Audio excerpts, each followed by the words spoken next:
going to have Matthew Whalen on to watch. We watched most of this last Thursday, but to watch the last little bit of the debate between Dave Smith and Cenk Uygur on one side, and Batya Ungar Sargon, which somebody said last week sounded like a Lovecraftian incantation, and Dennis Prager on the other about Israel, Palestine, and Iran. So yeah, actually we do have a little. I believe we do have a clip from that debate. So this is from the part that we already watched, but it is really striking. You're going to see Dennis Prager making two very specific factual claims here about his record. I feel that on this entire issue, I'm living in a make-believe world. Every analogy could have been applied to Nazi Germany. There were innocent Germans who were killed by the Allies in the bombing and in invasions and so on. No one denies that. But to point out that there were innocent Germans while the Nazis were in charge is a morally idiotic point. It means nothing. It only means that every innocent German's life that was taken is the responsibility of the Nazis. Every innocent Palestinian life that has been taken is the responsibility of Hamas or Hezbollah. That's it. The analogy is perfect. There is one difference between Hamas and the Nazis. And I never called any group in my 40 years of radio Nazi. I never called an individual that other than the Nazis of the 1940s. But there is only one difference between Hamas and the real Nazis of Germany. The Germans hid their atrocities. Hamas boasts and videos them. The point is that people who supported the war in Iraq, like Benjamin Netanyahu, like I'm sure you did, sir. No, right? I didn't. You didn't? Okay. Okay, so I'm wrong. Wait, no, I apologize for that. Let me just say very quickly. That's fair. I shouldn't have said that then. No, that's fair. No, you don't have to apologize. All right. So, to review, what two things did we just learn about Dennis Prager's record? He is only called Nazis. Right. Is number one, right? Before Hamas, he'd never made any Nazi analogies. Yep, that's one. Oh yeah, because Hamas is the first group to warrant it, and that's what's so striking about them. And the second is that he did not support the Iraq War. Yeah. So on an unrelated subject, I was looking, as one does, at Dennis Prager's online store, pragerstore.com. Do that a lot, honestly. Just yeah, looking for the kids, especially around Christmas. You yeah, exactly. Yeah, yeah, Christmas, Hanukkah, friends' birthdays, right? There are all kinds of good reasons to check out pragerstore.com. I also particularly like the fact that he's one of the few places that's still selling his products in formats that others have abandoned, like CDs. And in particular, I noticed that he's selling a CD of an old debate he did decades ago with Rabbi Michael Lerner, right? A debate with the left, Dennis Prager and Michael Lerner. So he's selling a CD of that for the low price of $18. And helpfully, he has a description under that of his debate with Rabbi Lerner. Point 3 of the description is, one of you guys want to read this first sentence? Yeah, Prager argues that America is a force for good in the world and is in favor of invading Iraq because he believes Saddam Hussein is a modern-day Hitler. That's odd. Because I thought I knew two things about his past, and now I just don't know what to think.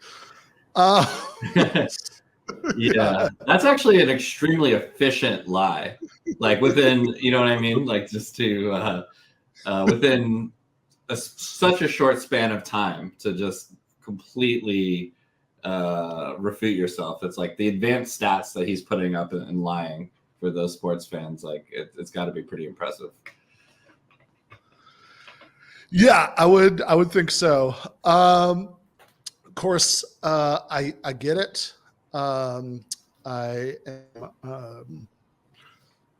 I'm sure a lot of people who supported invading Iraq because they thought Saddam Hussein was Hitler. It was just kind of going around in 2002, 2003. Regret that and wish they could take it back. Similarly, I am fairly certain that in the 2040s, there are going to be an awful lot of people saying, "What? I didn't support Netanyahu. What are you talking about? That didn't happen." But if you're going to if you're going to come out on the right side of one of these things, the time to do so would actually be right now. And so it has, that's also true. The 1940s were part of the modern era. So technically speaking, modern day Hitler would be Hitler. I thought the commenter, I'm so stupid. I thought the commenter was asserting that there just is a modern day Hitler out there. And it's like, he's right there. Like, you don't, the modern day Hitler is around. They made that sitcom about him in England. He's My Neighbor Hitler. No, go ahead. Yeah, I mean, nobody's done my long-standing suggestion for a sitcom, which would be, people always ask, like, if you went back in time, would you kill baby Hitler? And it always seems like a binary option, like you either kill him or you just like let things proceed, and the war and the genocide and all that. But I've always thought, and this seems like a natural concept for a sitcom, no, you don't kill baby Hitler, but you also don't just leave him be.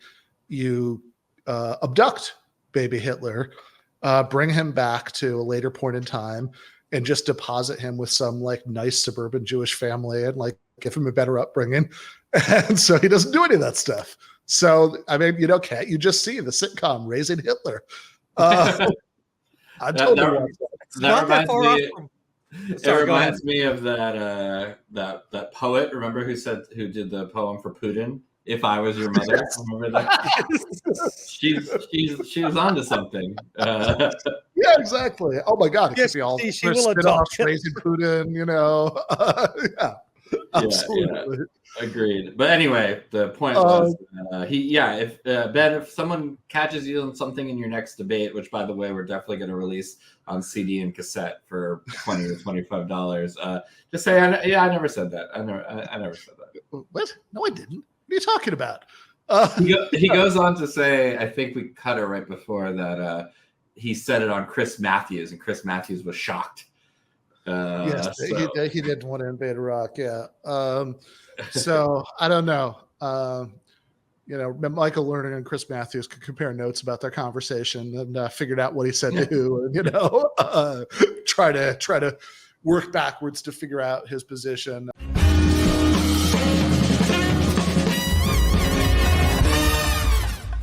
You have been watching free public content from Give Them an Argument. To access every single episode of the show, the main show on Monday nights, all of the streams, all of the debate breakdowns, all of the patron-exclusive postgames on Monday nights, all of the patron-exclusive bonus episodes every week, and much, much more, go to patreon.com/Ben Burgis. I cannot resist ending this with, don't be foolish.